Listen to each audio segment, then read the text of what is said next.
I'm Chad Blair. Honolulu Civil Beat is a local not-for-profit news organization that focuses on investigative watchdog and enterprise journalism.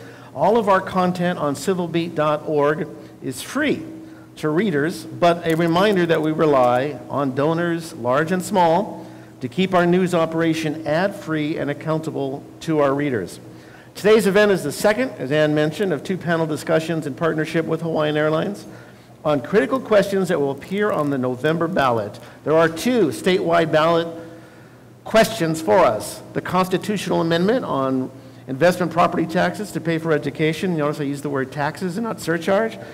And then the constitutional convention question that we are addressing today, the Con-Am and the Con-Con. And if anybody has a television set in Hawaii, you're seeing the ads already running, in this case so far, against both the Con-Am and the Con-Con. We are expecting pro-Con-Am ads to begin running soon. Not sure about the pro-Con-Con.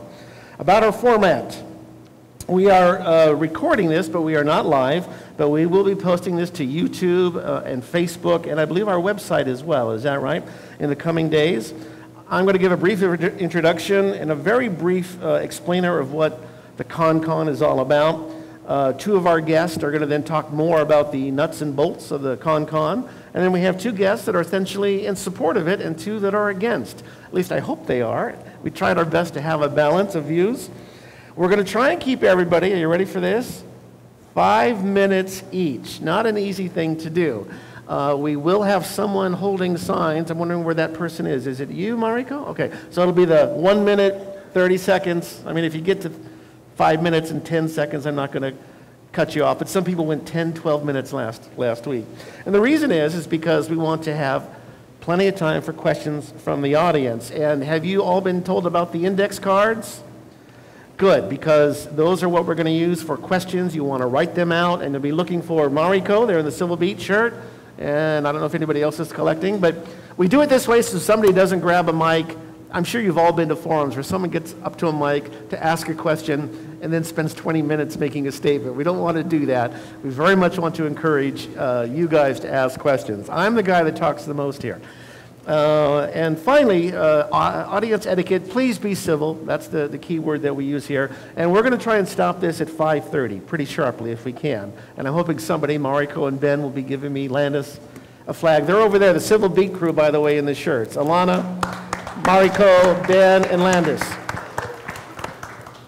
All right, so last week we talked about the Con-Am and how it works. Well, how it works is if you vote yes and it passes, it then goes to the legislature, and the legislature next year would be tasked with setting the amounts, what property taxes would be addressed, and other issues.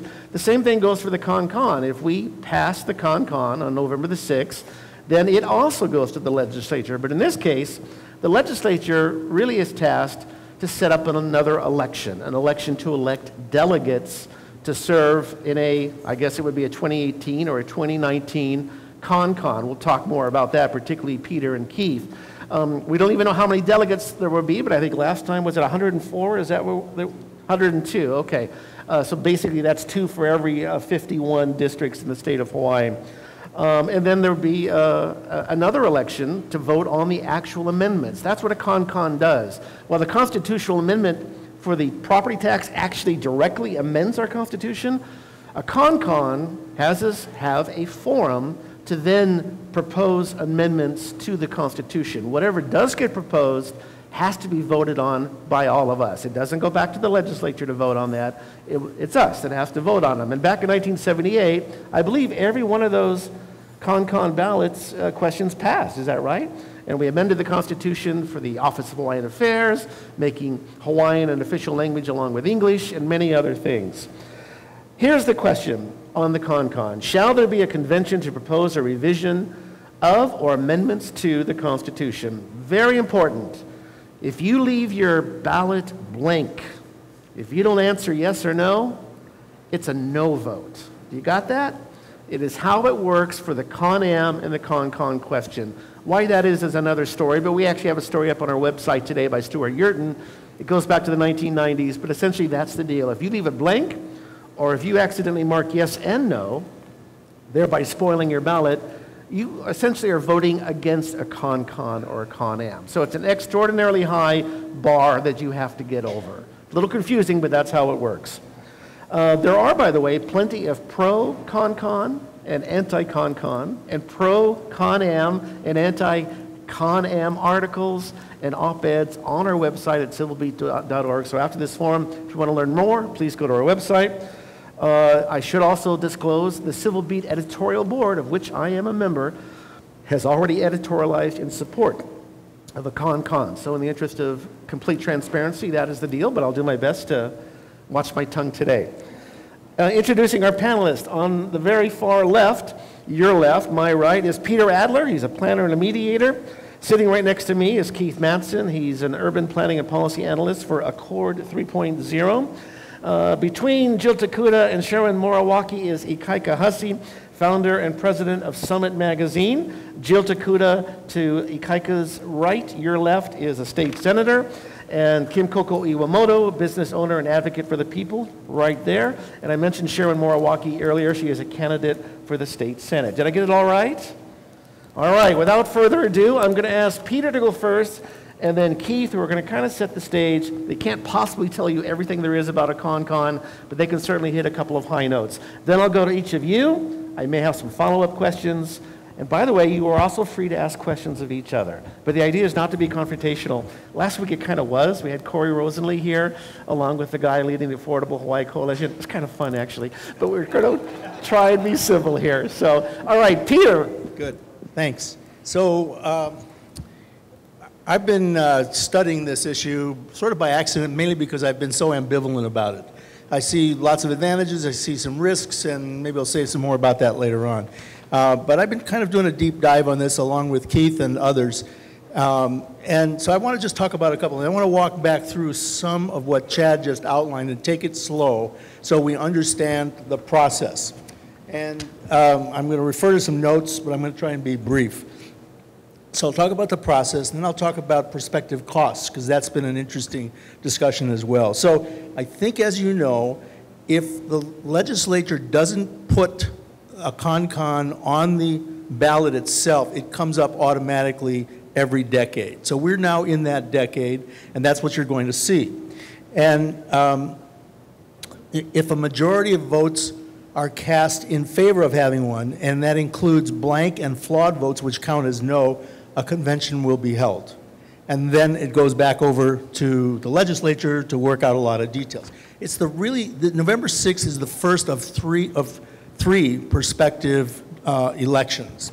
So the second one, if voters approve on November 6th, is the legislature will determine the number of delegates, and 102, it could be 51, it could be some other number, that's their call. And the areas from which they would be elected, they can set the budget, set the time, set the place. But once the delegates are elected, then the delegates organize their own convention. They set their own rules and they set their own procedures. But there's some timing involved. The election of delegates takes place before the next regular election unless the legislature calls a special election. So that'll be up to Jill. No. So, and any qualified voter can become a delegate. You can run for a delegate and become one. The con-con itself has to be convened 5 months prior to the next regular election after that, so that any proposed amendments can appear on the ballot. So that's the second piece, the delegate election. The third one is, as Chad mentioned, any proposed revisions or amendments that might come out will go onto the ballot. They have to be stated in a certain way. They're usually in a short form, and they're stated in a way that can be answered yes or no to the separate ones. There's some ambiguity around some of this stuff, but the questions have to be yes or no and embrace one subject at a time. So if you have 150 revisions and amendments, there will be 150 questions on there. So that's just how it is. So it makes, it's complicated and not simple. And again, blank or flawed ballots count as no. That's very important that people remember that, because it sets a higher bar than just a simple majority might work. So here's the timeline, a prospective timeline. November 6th coming up in just a few weeks, we vote. And we vote yes or no with the provisions that Chad mentioned. Then it goes into the next legislature in 2019, and the legislature will determine the parameters and the basics and set the budget of the CONCON. The delegates would be elected then at the next regular election, and that would probably be spring of 2020. The convention would convene at least 5 months before the next general election. The convention would adjourn, and at least 30 days before the 2020 general election. Now this is rough. This is rough because it could change, it could shift around a little bit. Any proposed amendments or revisions would be placed on the ballot in November 3rd, I think, in 2020. That's the sequence, I think. Now, I want to say something about costs. The cost issue comes up in lots of different ways, but it's so dependent on the specific issues. So, for example, are we going to have 25, 51, or 102 delegates? That sets part of the cost. How long will it go? Yep. What's the delegate compensation? What's the per diem? And so on. So, just to finish this, the legislature in 1978 allocated $2,500,000 for 102 delegates to meet for not more than 75 days. Those costs covered the delegate per diems, which were about $1,000 per month, not to exceed $4,000, and then there were back office expenses of about $500,000. So there are lots of estimates, and we can come back to those later. Okay, that sounds good. And by the way, I saw body and facial language from Ikaika and Kim Coco. That's entirely appropriate. Try and hold your questions if you want to question or challenge anything you just heard. And I didn't introduce you properly to Kim Coco Iwamoto, business owner and advocate for the people. My apologies. Did I not say that earlier? I did? Okay, I just want to make sure, because if I didn't. 2 quick questions. Who are these delegates going to be? Can it be anybody? I mean, I suppose you have to be a state of Hawaii resident. Exactly. Anybody who is qualified to vote and qualified to be, who's a citizen of the state can run. Okay, and then last time around in 78, if I remember correctly, only a handful of those 102 people were actually sitting lawmakers, correct? That's right.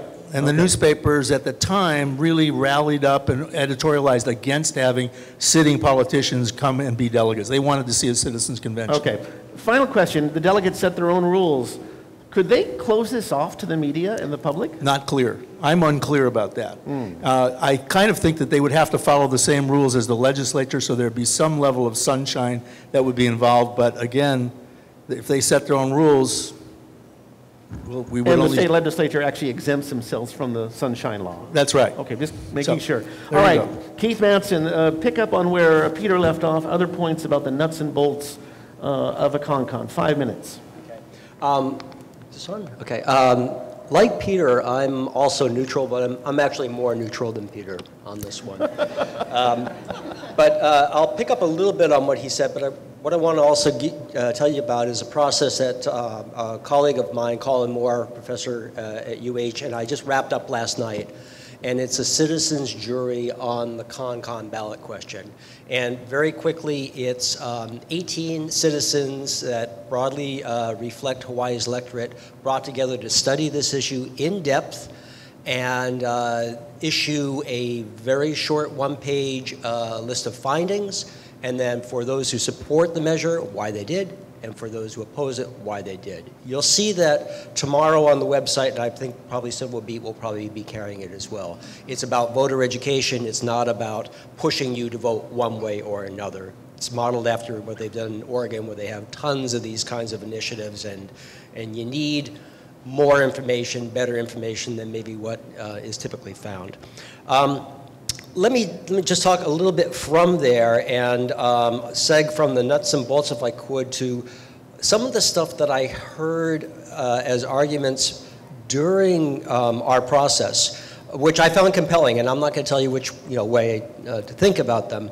But from a standpoint of pure democratic process, there is something very attractive about revisiting your jurisdiction's constitution every once in a while.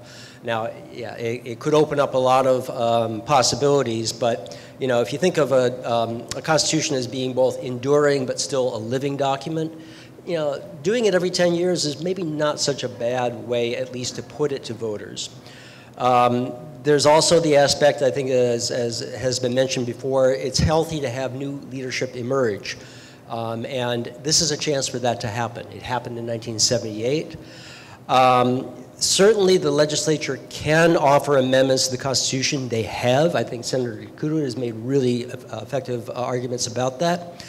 But, you know, a lot happens in the legislature that they also get bogged down on, you know, on thousands of bills and whatnot. So a constitutional convention is a chance to look at some big issues in a more holistic way, if you will, without all the other stuff of having to pass a budget and yada, yada.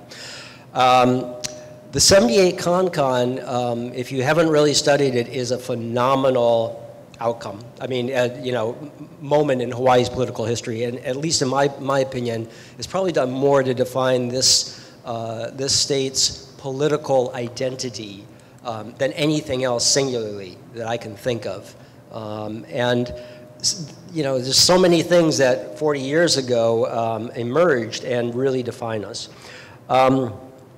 But we are 40 years, 2 generations from that event, and it's very, very different now. And that's where I think a lot of the concern about a CON-CON comes in. First of all, we have a totally different sort of view of government than we used to, a lot more distrust. We have a totally different way of getting our facts. They're not just channeled through Walter Cronkite anymore, and anything can happen. And there's just a greater sense of distrust all the way around, and a lot faster ways that information spreads. You know, I think as Mark Twain said, a lie gets around the world while truth is still putting on its sneakers. 1 minute. Okay. So another aspect is the... Did Mark Twain actually use the word sneakers? No. No. Another interesting aspect is the Young Turks in '78 are now the status quo. And there's a lot of concern about the loss of rights. I think you'll hear about this today. However, one thing to keep in mind is once you've established a right for 40 years, it's pretty hard to imagine. There's a lot of hurdles to taking those away. And there are very specific hurdles that we can get into about that. But there's at least 3 to 4 hurdles that would have to be passed before anything like that could happen. Okay. And then just one final point. A big dimension of this is never underestimate the apathy of Hawaii voters. We are on a course towards, for the first time in our history, probably 50% or less voter turnout at a general election, okay? In '78, they had 85% turnout.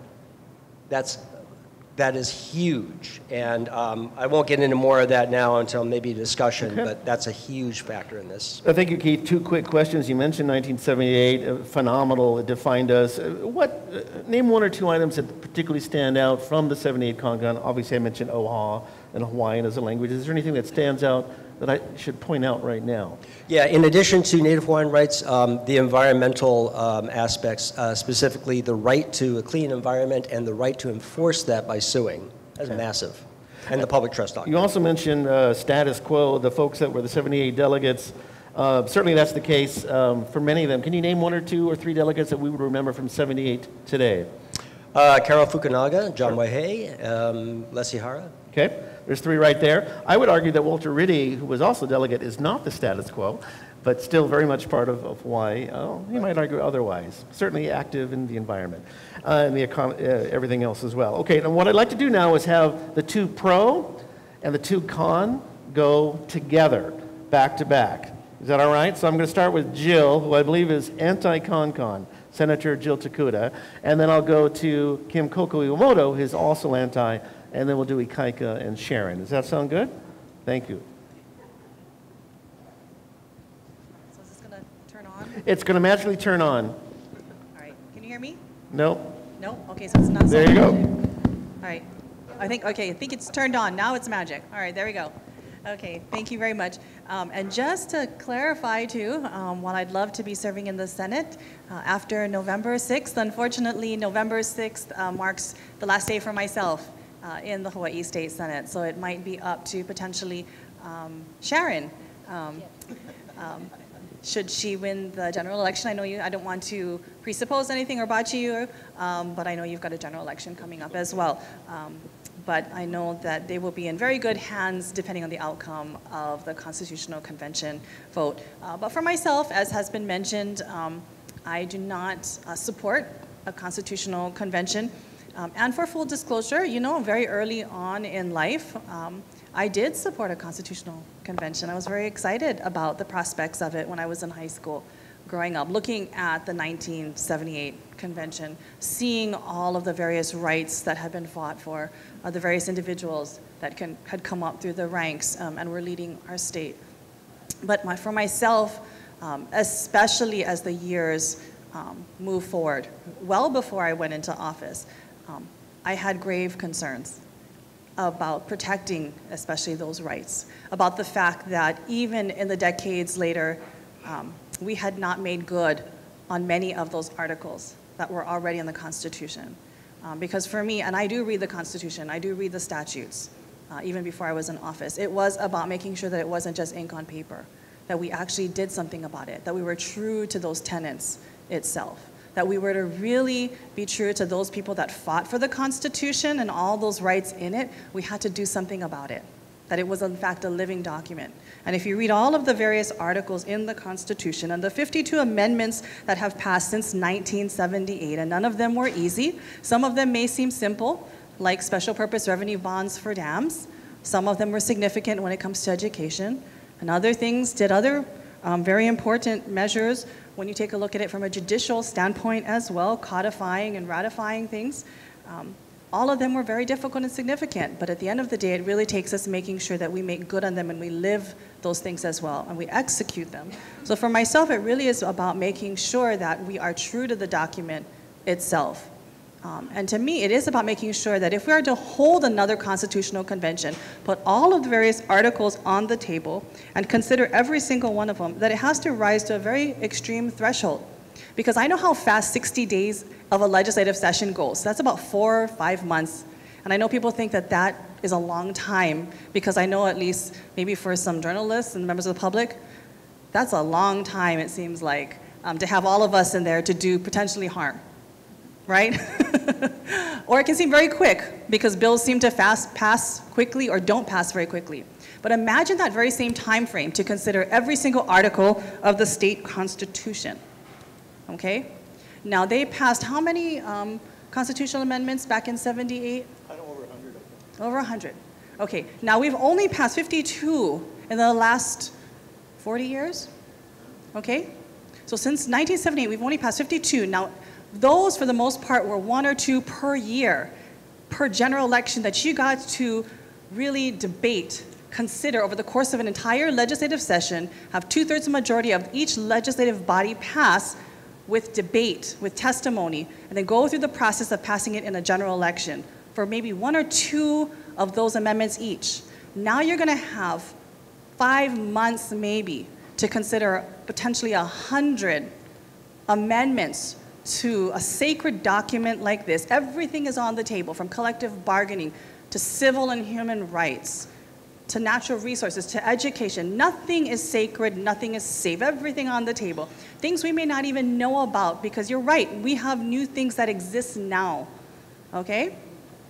And you have to shove it into the arms of the public and hope that they will consider all this information in the brain. Remember when we had to do 20 charter amendments for the city council?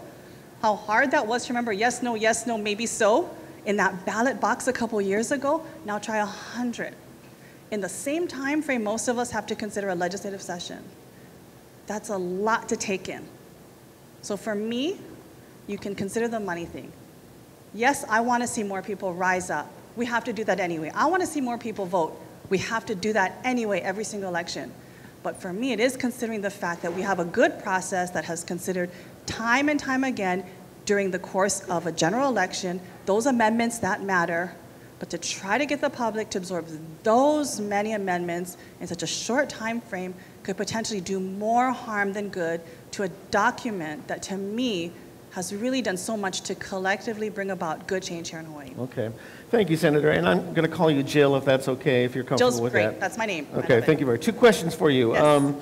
One of the things that Civil Beat has argued, and others who support a con is, if the legislature isn't going to do what a majority of polls show they should do, then it's up to the people then to essentially go over their heads to get something done. And a couple issues are maybe a lottery for education, maybe recreational marijuana, maybe initiative referendum and recall, maybe term limits for legislators. Things that may never get, that often are proposed and go nowhere at the legislature. How would you respond to that?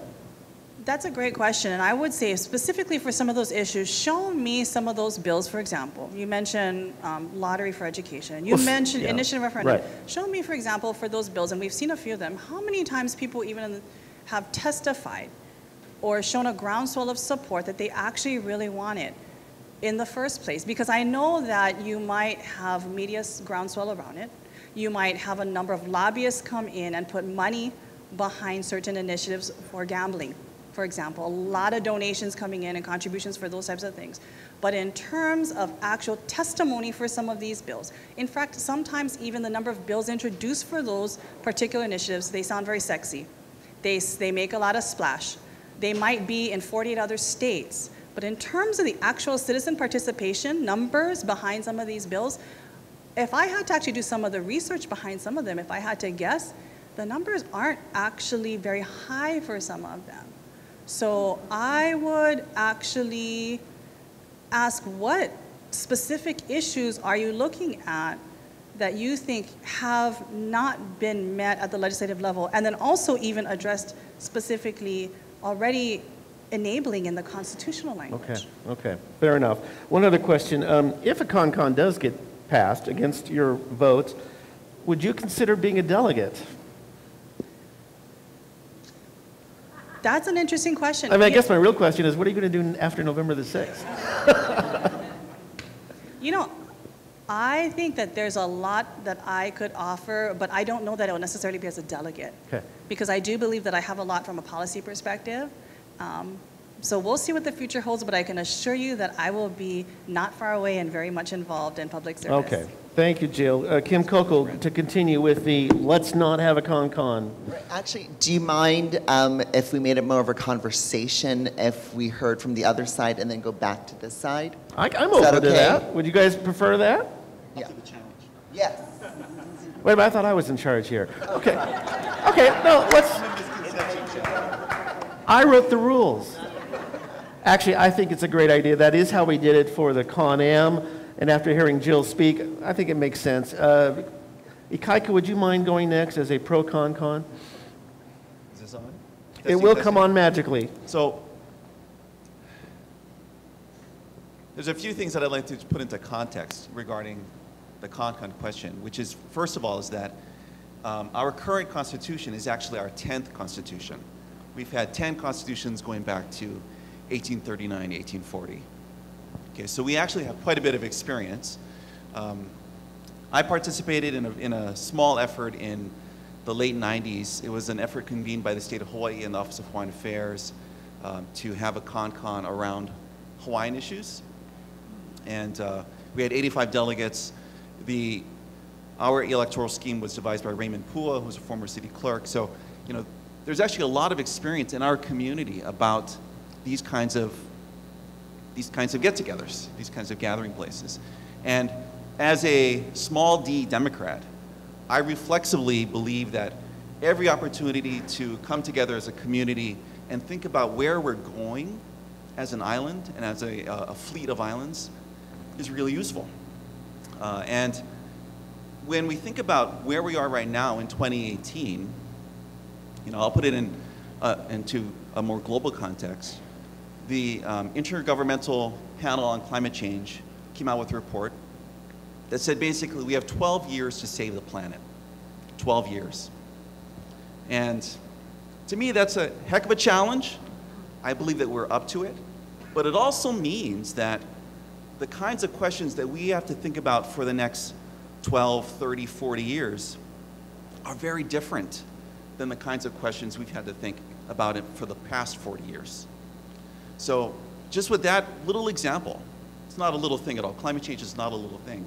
But to me, it's a little taste of the kinds of ways we need to interrogate where we're going as an island. Let me ask you 2 follow-ups. If the CONCON does happen, I'm not going to ask you if you're going to be a delegate, although I guess I could. Do you want to be a delegate? Only if Jill does.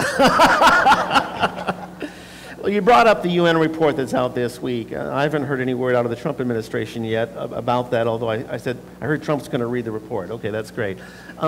What would be, Don't let him read the report. An issue or 2 that you would like to see a new CONCON address? 1 or 2 things that you feel that we do need to amend our Constitution and that a CONCON is the way to go.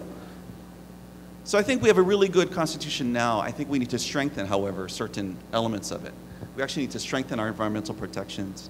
We need to strengthen collective bargaining and the ability for the working class to have a real say in our political future.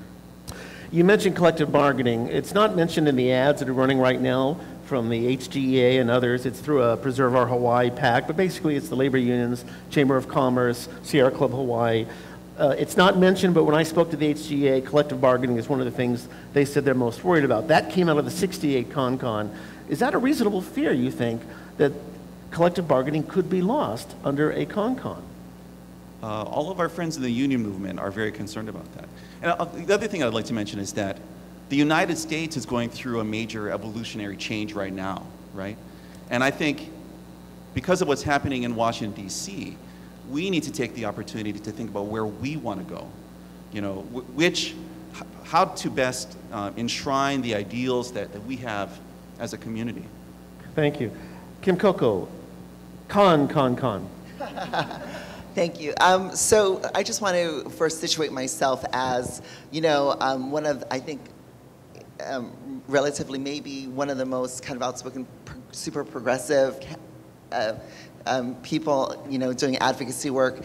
I identify as a democratic socialist. And it's interesting, though, that Jill and I are have the same position, because in some ways I feel like we're very on very far sides of the Democratic Party you know, tent, so to speak. So, and so part of my excitement in the past about having a CONCON, because I was like kind of a radical anarchist. Yes, we need to open it up. Yes, we need to fix every wrong that is happening locally and open up the Constitution and get in there and make everything right. And that's how I used to feel until I started realizing that there are so many factors and so much at stake. So I personally, as a business owner, I take a lot of risk. And, you know, there's this kind of sense of gambling when you start your own business that you can lose everything.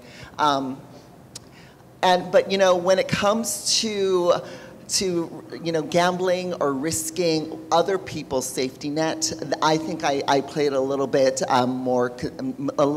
I have to be a little bit more pragmatic and realistic about the protections for the environment and the obviously protections for collective bargaining and labor and Native Hawaiians and making sure that all Native Hawaiians get on their land.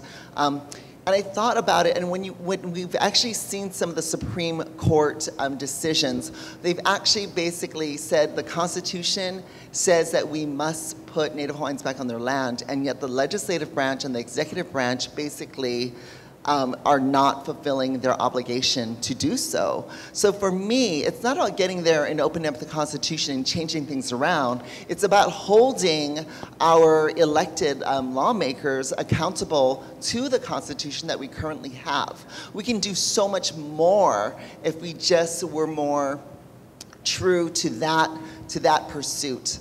Than getting in there and moving things, then, you know, opening up the Constitution.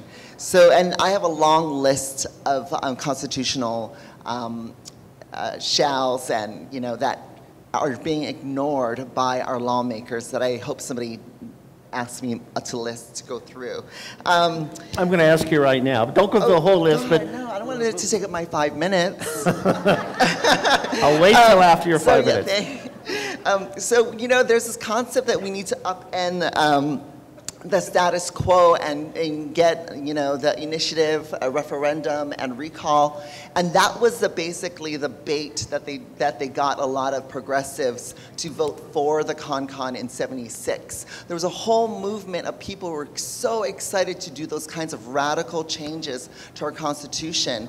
And right before the convention started, all those people were moved to the side, and the status quo at the time said, we're not going to touch that. So that was a bait, and that was a classic bait and switch. Come be a part of opening the Constitution, and now that it's open, see us suckers, you know? And I'm afraid that could totally happen today. I'm not afraid of the conservatives, like Republicans, controlling the Constitutional Convention. I'm afraid of the dinos, quite frankly, the people who don't even want to admit that they're Republicans, who are worrying the Democratic, you know, whatever, the D on their campaign stuff, getting in there and actually doing the work on behalf of the corporations who want to increase their profits, who want to erode environmental protections, who want to, you know, lessen government services so that they pay less taxes than they already do. 1 minute. Okay, thank you. And there's no, once the Constitution's open, everything's up for grabs. So just earlier on another panel, somebody said that, oh, well, we can limit it to certain issues, and that's not actually correct. You know, also we heard, I was on another panel and somebody else said that, well, you know, the legislature's too busy to deal with Con-Am issues, constitutional amendment issues one by one. Well, they could actually do a special session where they just focused on constitutional amendment issues. And they can just focus, and that would actually be a lot less expensive, probably, and they can focus on that, and there'll be way more transparency, even though they exempt themselves from the Sunshine Law on a lot of issues. The Constitutional Convention actually didn't allow for any public testimony. Interesting. Is that correct? I don't recall. Yeah, in the record, there's no. So when but a legislative session or a special session would allow for hearings that's right. and testimony. So that might be. So I did not see any recorded testimony. Anyway, so my time's up. I've heard small d Democrats. I've heard, how did you put it, Democratic Socialist, Socialist Democrat? Is that a Bernie Sanders kind of name? Democrat in name only, I assume is what Dino or Dino stands for. Okay. You know, I had never heard the initiative, referendum, and recall back in '78 used as a bait and switch. Now, it is absolutely true that it was on the agenda, it was discussed, and it didn't make it to voters. Bait and switch is very intriguing because you're suggesting the wool is being pulled over our eyes, to use another cliche. But let me ask you this. What do you think of initiative, referendum, and recall? Most states actually have it. We even have, more or less, at the county level, all 4 counties have that. In other words, the voters, the citizens could put something before voters. Where do you stand on that? Well, those are 3 really broad Maybe just stick with initiative being the most common one, right, where the citizens could put forth an idea, as they did on Maui regarding the GMO moratorium, which of course was not upheld. Right. I think if the initiative is open to changing everything up to a state statute, if it's going to change the Constitution, I would be a little bit more nervous, because I feel like if it's an initiative that is subjected then to the checks and balances of the judiciary, that's really important. Okay, all right. One other question. You mentioned Native Hawaiian land rights and how that, I'm assuming you're referring to Department of Hawaiian Homelands. Right. Couldn't a CON be used in order to strengthen laws regarding DHL? I believe Hawaiian Homelands was somewhat part of the 78 CON. Yeah, the language right now is amazing and strong and powerful, and the promises embedded in the Constitution regarding using state funds to put Kanaka Maoli on their land is so clear. It's a very clear, shall use the sufficient funds to make this happen. And our legislature and our governors have failed to do that. Shall versus will. That's right, or may. It's or actually may. shall Thank versus may. And they have failed, and the judiciary, which is charged to double check them, they basically came came out and said, that's right, you have been not following the Constitution, and yet we still do not hold them accountable. Okay. Thank you, Kim Coco. We have one more speaker. As you can see, I'm already getting questions in here, and I'm going to try and get to all of them if I can read them. Sharon Moriwaki, do you really want to go to the legislature after reading all this stuff? That is not my first question, but maybe my follow-up. But turning the microphone over to you, you are in support, along with Ikaika Hussey, for CONCON. Tell us why. I am. The Hawaii's Constitution, as you heard earlier, is a living document.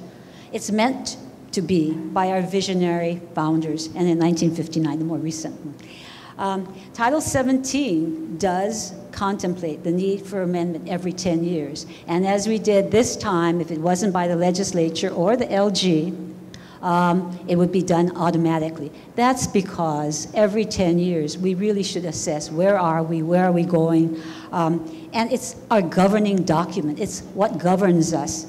So it was last amended in 1978, 40 long years ago. That convention made some landmark changes, as you heard earlier, honoring and respecting Native Hawaiian culture and history by establishing OHA, enshrining landmark environmental protections, limiting the terms of governor and lieutenant governor. We have changed. In 1978, we're about 930,000 people. Today, we have 1.4 million, a 53% increase.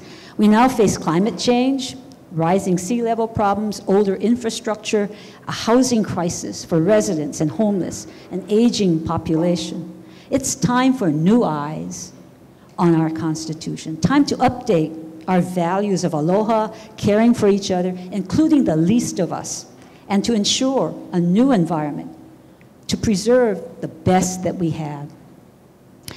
Yes, CONCON, I think, the most important part of it, which is near and dear to me, is that it will engage the concerned people who are today concerned that politicians' governance are not serving we, the people. We have the lowest voter turnout, as Chad said, in the nation. Why? People feel disconnected from government. I've been walking the streets, walking the district.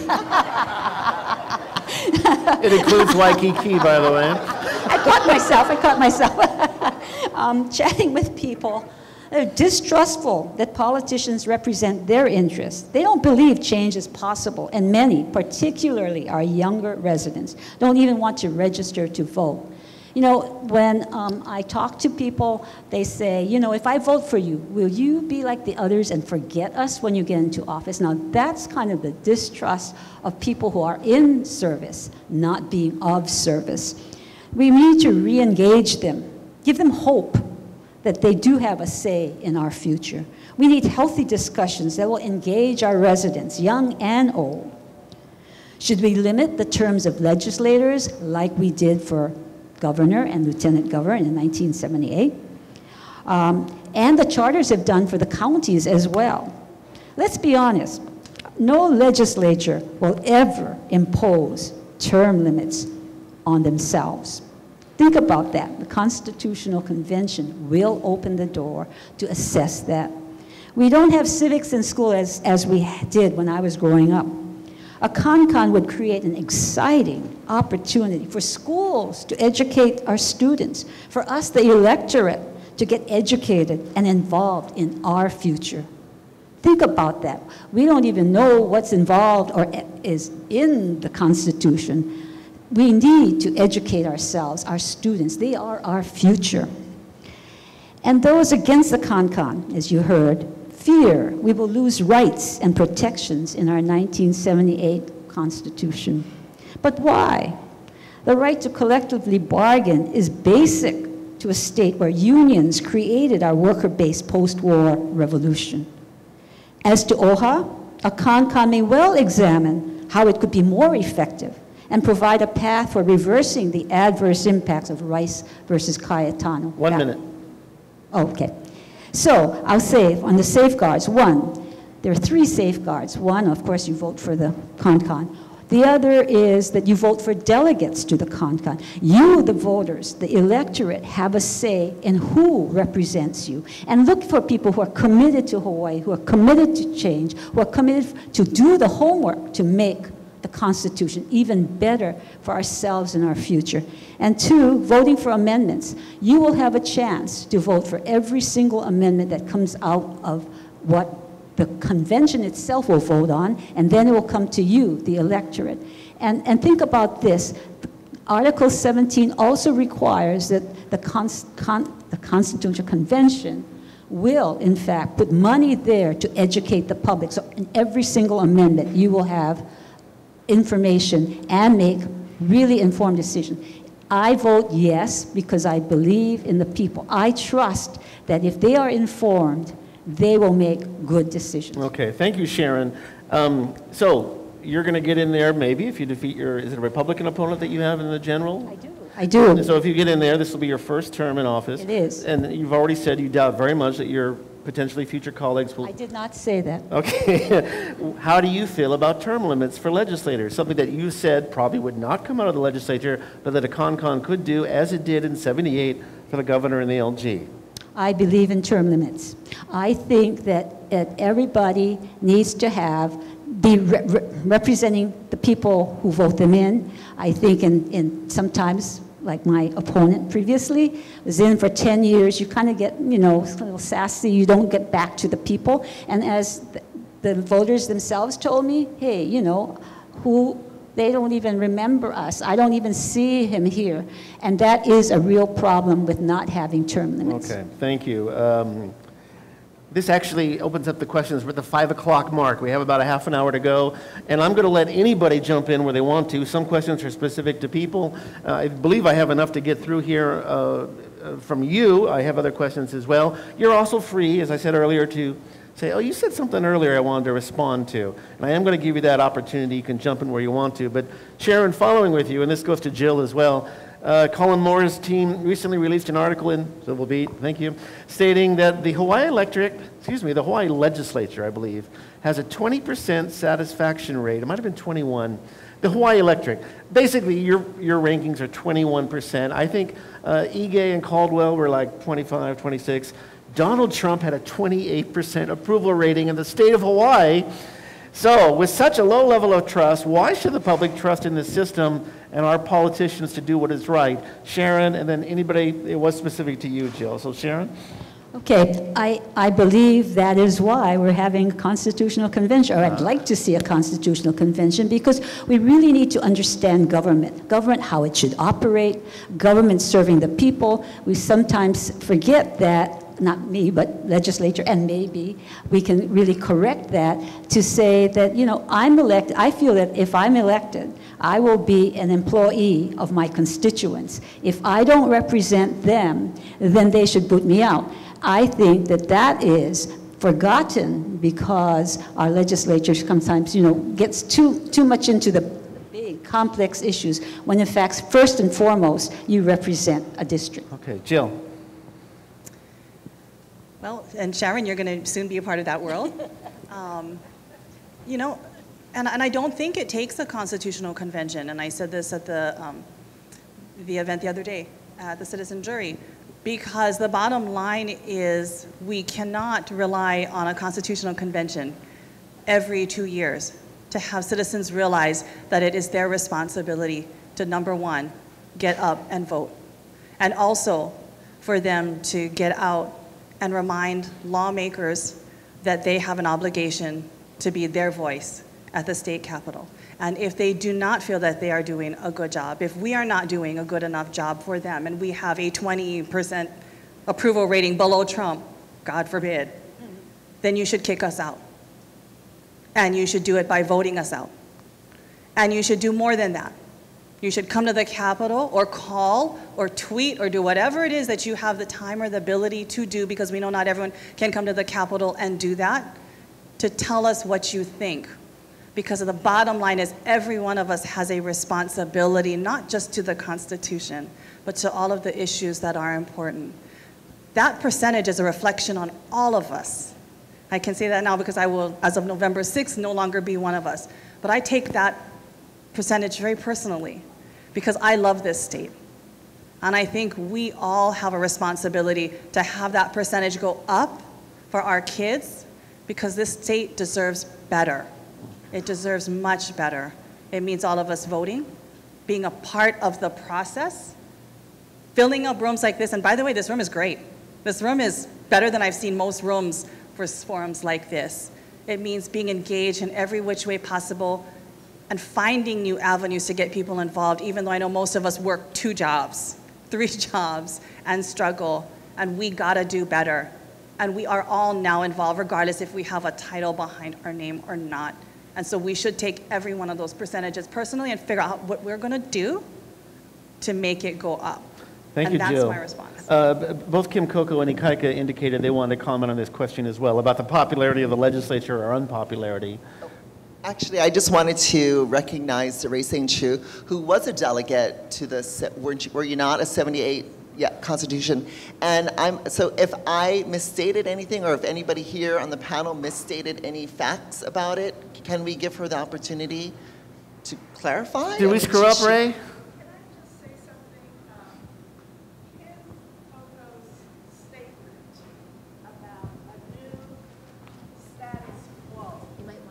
Repeat that, Ray. Kim's statement about a new status quo is very poignant. And you know, I'm kind of on the fence about this, and I'd like to kind of come to some resolution so I would feel comfortable about how the vote should go. But I went in totally in favor of initiative referendum and recall, because I thought, oh, it's great for the citizens to get involved and to be able to recall a candidate, recall a judge, or, you know, impeach somebody, so to speak. But once I got in there, the first day, I realized I had no control over what was happening. I was just a little speckle on the beach, and it was overrun by big corporations, unions. The 78 Con-Con. Yes, yes. And I mean, I was kind of the minority, outspoken minority, and I spoke out because a lot of it just didn't make sense why everybody voted for or against certain things, you know, with no reasoning behind it. So, you know, so Kim Coco's... Thank you, Ray. Kim Coco, was that a plant? Ikaika, you want to chime in, and then I want to get to some pretty much very quick questions that I think in particular Keith and Peter can clear up just about how this thing would work. But Ikaika. I was actually hoping that she would indicate whether or not there were public hearings in the 78 Con-Con process. Oh, actually, that's a good question. Were there public hearings, Ray? Were there public hearings and testimony? There were. There were. Public testimony was accepted? That's okay. The journal doesn't show up, but there was. Okay. Thank you, Ray. And give my best to Rich, okay? So I just wanted to chime in about the IRR question, which is that there is no perfect public process. Every public process is subject to politics. And politics, I think it was Michel Foucault who said that politics is war by other means. You know? And it's true. There is only power. There is only power. And the power is exerted by individuals, it's exerted by corporations and unions and the newspapers and the civil beats of the world. And so, I mean, that really is that's the only consideration, I think. And there's just different ways in which power is felt. One of the ways might be an IR process. Another might be a Con-Con. Initiative for referendum, okay. And the last thing I want to say is about the poll, 20% for the ledge. Politics is not about being popular. Politics is about doing what's right for the people. So I'd say don't worry about it. Just keep doing the right thing. Thank you. A couple of quickies, and I'm thinking in particular Keith and Peter again, but others can chime in. Are we talking about the Con-Con of the Hawaii State Constitution or the Constitution of the U.S., a convention of states, or are they one and the same? Peter? It's the Constitution of the state of Hawaii that is under question in this ballot initiative. Thank you. Go ahead, Keith. One thing, the ballot question you'll see on November 6th actually doesn't say state constitution, it just says constitution. So that's actually part of voter education. People should understand this is our constitution, not the national Talking one. about the Hawaii Constitution. Yeah, right. Rest assured. But if you just walk in without, any prep, it's like, whoa. Okay, good. The delegate selection, please explain the process. And then, related to that, how can the public learn whether delegates receive any special interest support? You mentioned lobbyist earlier. So that's a very good question, and I don't know that we have a good answer to it yet.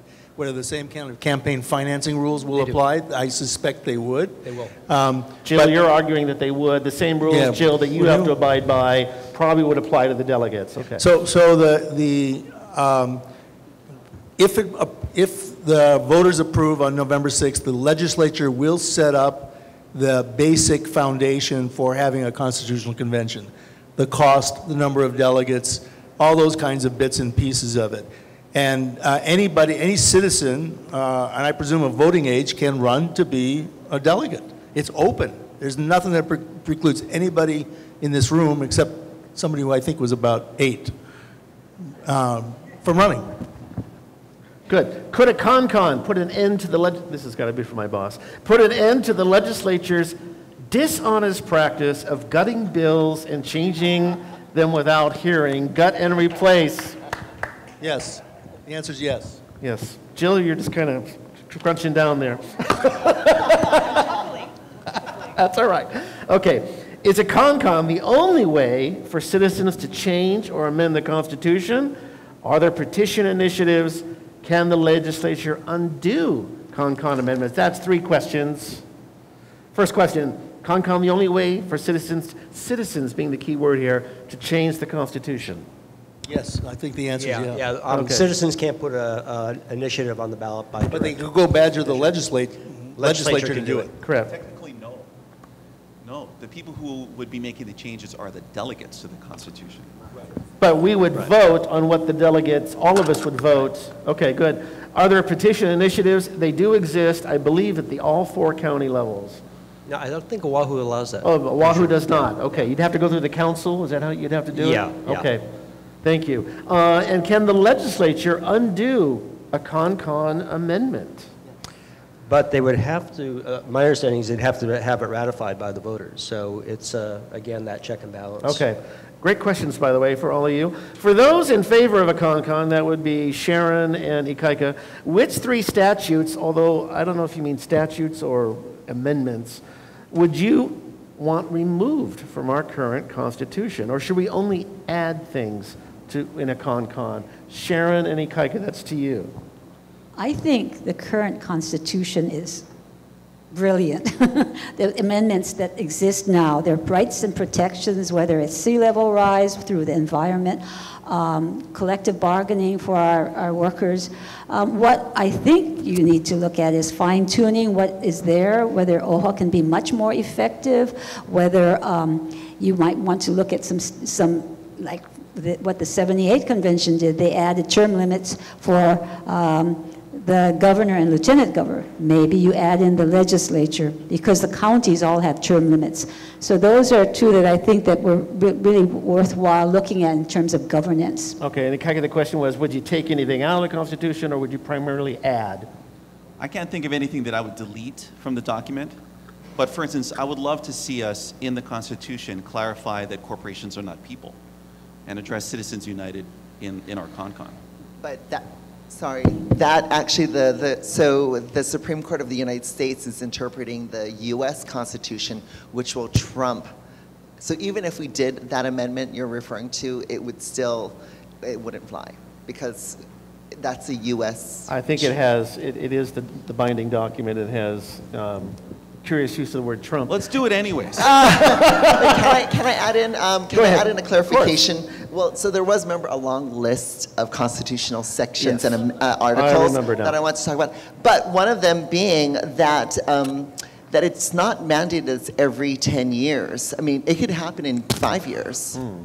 So it's not relegated. It's just The question does have to come before, at least in that period, but you're saying it could come sooner. It can come sooner, absolutely. And it hasn't always been followed, because if you look at the dates, in 1976, that was the vote, was the call for the question, and then in 86, and then whoop, in 98. Yeah. So we went 12 years without that question. So once again, we're not following the Constitution. And with 96, it actually passed. Voters approved a con-con. It's a long story, but in 98, they then disapproved, with the blank votes being no. Peter. Just a kind of a footnote here, and that is both, when I look at 78 and what was accomplished, and 68 what was accomplished, there are a lot of things in there that could have been done by the legislature but wasn't done. And so one of the reasons why you have a con-con, if you have a certain tolerance for risk, is that you want to override the inertia of the legislature. So there were things that came out, could have been done. Got it. Given Hawaii's voter turnout is historically low, will registered, quote marks, registered voters who do not vote also be counted as a no vote? If you don't vote, then obviously you're not counted. It's the issue is if you don't vote on the con-con, it's counted as a no vote. So you can't pass that one up, otherwise you're a no vote. And just if I could, I mean, in my opinion, voter turnout is actually the biggest issue in how this is all going. The Hawaii voter is really on target to be on the endangered species list. You know, we used to see a lot of them. They're hard to find anymore. They're getting older. They're not reproducing, right? It's really, really important if you want to have a legitimate con-con that is validated, that you really have an effectively large number of voters voting. And I personally don't have faith that it's going to happen, but that's my comment. Perhaps a con-con could mandate that older voters should reproduce. Jill, I'm trying to like China now. Jill, I think this is to you. Clearly, we do not have a pure democratic process. So in this deeply flawed, money-infected environment, isn't the idea of a con-con more likely to present risks than rewards to existing protections? As a result of the influence of money. It's specifically, and I mean, this is another question, but yes, they said we have a deeply flawed process and money appears to be at the root of it. You know, and I think that's one of the concerns that I have brought up, especially if you take a look at this most recent primary election, and obviously a little personal to some of us on this stage. You've not seen so much outside money, and not even outside of the state, but just taking a look at super PAC money. I think when I did the breakout, it was over $4.5 million going into the primary election alone to try to influence those elections. And you know, since that time, just to even look at some of the ballot initiatives, you have millions of dollars going into it. We know when you look at initiative, referendum, and recall across the country, you have hundreds of millions of dollars going in to influence those particular elections right there. If you were to have constitutional amendments, if you were to look at even delegate elections, you no doubt will have the influence of outside money. Local money, yes, but potentially even mainland money coming in to influence the elections. And we know that it does make a difference in the outcomes of elections. And taking a look at the timeline as well, I believe 2020 is when the delegates would be elected. Is that the time frame you were mentioning? Okay, so then the amendments would be on the ballot when? I was trying to keep up with your time frame. But we know 2020 is going to be a big spike year for voter turnout, hopefully, because it's a presidential election year. And so if you look at voter trends, presidential election years are big turnout years. Obviously, even more if Trump's going to be on his re-election year, right? But if, in fact, the constitutional amendments themselves would come up the following year, you potentially will have a dovetail down in terms of turnout. You would hope we sustain it, because the bottom line is we have to sustain turnout throughout.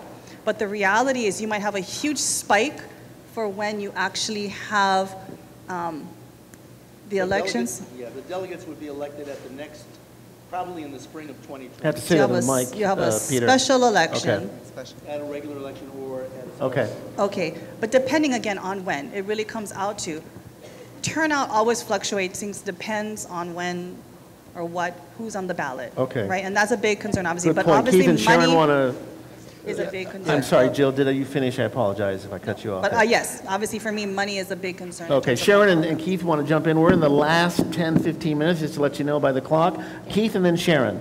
Okay. Yeah, just real quick on the timing of elections. The way it works is that the legislature, in setting up the CONCON, determines when the election of delegates would occur. In '78, they did a special election. They don't have to do that, but they could. And obviously, turnout would differ. The CONCON itself has the right to determine when the amendments will be up for ratification. If they don't determine that, the legislature can in their stead. So it really depends on the timing and who's calling the shots.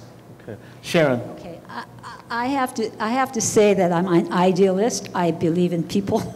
I really feel that the symptom is not voting. The real cause of it is people don't feel engaged. They don't feel connected. So if we have a constitutional convention that opens the door to, hey, this is your government. This is you, your future. You come in and you start thinking and working hard to make things better for not only yourself, but the future. I think that's what we need to start engaging. The media is very critical in terms of getting people to understand this is your future.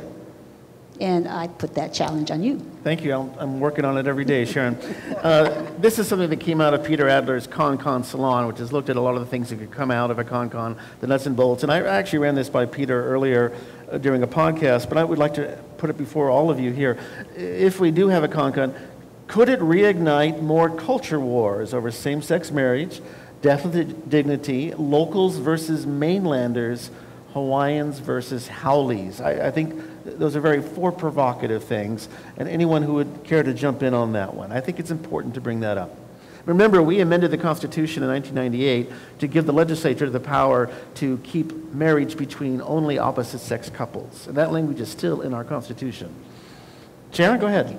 I think that it's really important to think of the Constitutional Convention like a mini legislature. So there's going to have rules, they're going to have standards, they're going to have how they operate. So I think it's really critical for the leadership to emerge out of that, to be much more civil, to be much more informed so they can call on people to provide information so that you really have an informed convention and they will make good, hopefully, proposals for the electorate to know that these people really did work hard and were civil, and that's how we should have our civil society. Kim Coco?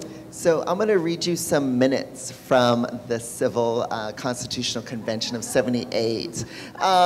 So this delegate Crozier wrote, he then remarked, one of the delegates commented that this amendment, somebody made a motion to amend, was not written under pressure. I totally believe that no pressure was involved in this. I think that it was written in the dark. You mean, so all of the shenanigans that happen, so like you said, it should be treated like the legislature. So all of the shenanigans that currently goes on at the legislature could and would happen at the convention. And here was another one with referring to Delegate Peterson, who was employed by Alexander and Baldwin. So apparently somebody made reference, which might be considered a conflict of interest by some. He emphasized that the company didn't write his speeches and thoughts expressed were his own. So there's a lot of this kind of, all the issues that we're kind of anxious about with the legislature now and why we want to give it to the people through a convention. It's all going to happen there too, so I'm not sure. I just want to say that 40 years, hopefully we learn to be a little more civil, maybe not on the federal level, but we need to be models for our community, for our young people going forward, that this is the aloha spirit. This is the value that we care for each other. We really need to look at our future. All right, Ikaika, shenanigans if a CONCON is held, says Kim Coco. Like I said earlier, I don't think that there's anything else in politics. Microphone on, please. The only thing in politics is conflict and power. That's really those are the forces. This is not going to be a magical experience that is somehow devoid of those same pressures. Jill, shenanigans at the legislature, is that? We're good. And I think when Kim mentioned special sessions, the first thing that kept coming through my mind is our same-sex marriage special session that we had.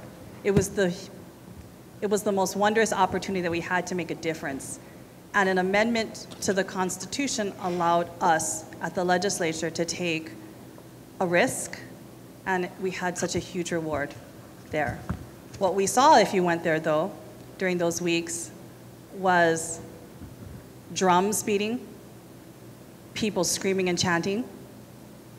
It wasn't shenanigans, but it was high emotion, intensity, crying, screaming, passion, sitting in front of doors, sitting in offices. No one left. Now imagine that issue times 100, because that's in your Constitution. This is what you will see. And every person there, for every issue that they feel that passionately about, takes it seriously. This is what you'll deal with. We have an opportunity in every session and every special session that could be called to be able to dig deep and dive deep on those issues. And that's what the legislature should be doing, and that is their responsibility to do when it comes to diving deep and providing the community and advocates with the opportunity to have their voices heard as long as they need to, as loudly as they will need to, on those issues, and then put it before the people thoughtfully to determine if this is the change that should take place before the Constitution. Because I assure you that when people decide that they want to be passionate, they're not going to stop. They're not going to hold back. And every person who puts themselves forward, whether it be senator, representative, or delegate, or whatever you want to call yourself, better be ready for the full force of the people's passion. Okay, Ikaika wants to respond. I am going to give anybody else a chance to chime in, and then I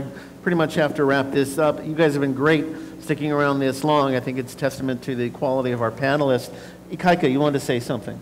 So I think I wanted to say that I think the passion is a really important thing. The emotion, the energy that people feel about their lives and their children's lives and our islands is a really important thing.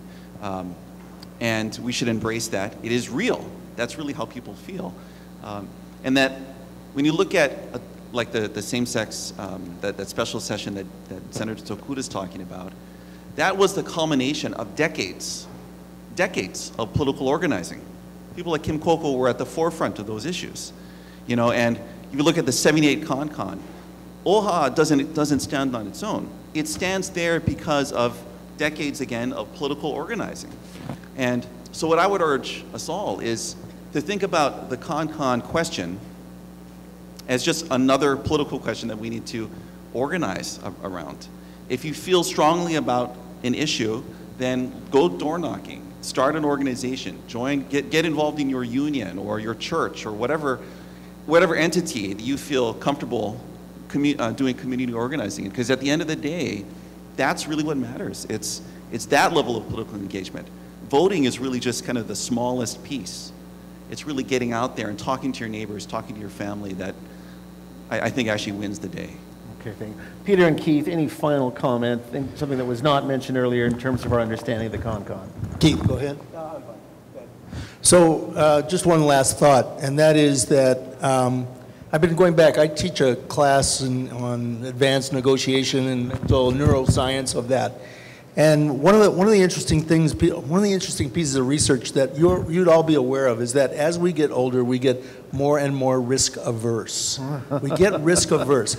And this con ballot question carries some risks. So if you see risk there, that's quite normal. And if you see benefits there, that's quite normal. And it's the weighing of those things that becomes very important. If you see an issue you feel strongly that you want to protect, Native Hawaiian rights, collective bargaining, whatever it is, get out there and vote.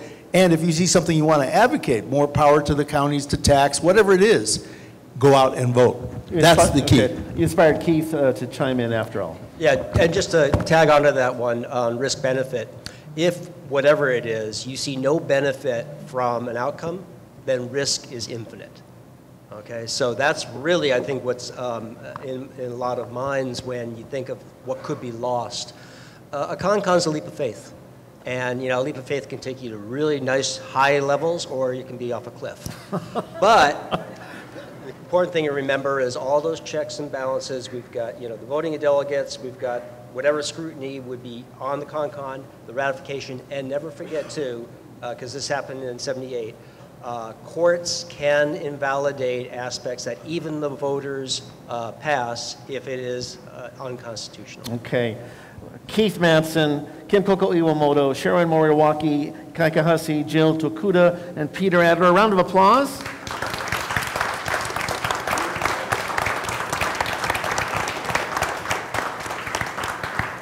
Mahalo again to Hawaiian Airlines. A reminder to complete the survey about this event. Apparently there's a survey around here. Don't forget to pick up your IDs at the front desk. For more information, be sure to sign up for Civil Beat's free newsletter. Comes up 5, sometimes 6 days a week in your email. You can go to our website, or you can actually download the brand new mobile app. Search for Civil Beat in the Apple App Store, and remember to vote. Most importantly, all out of everything that we said today, on or before Tuesday, November the 6th, for Honolulu Civil Beat. I'm Chad Blair. Take care and aloha.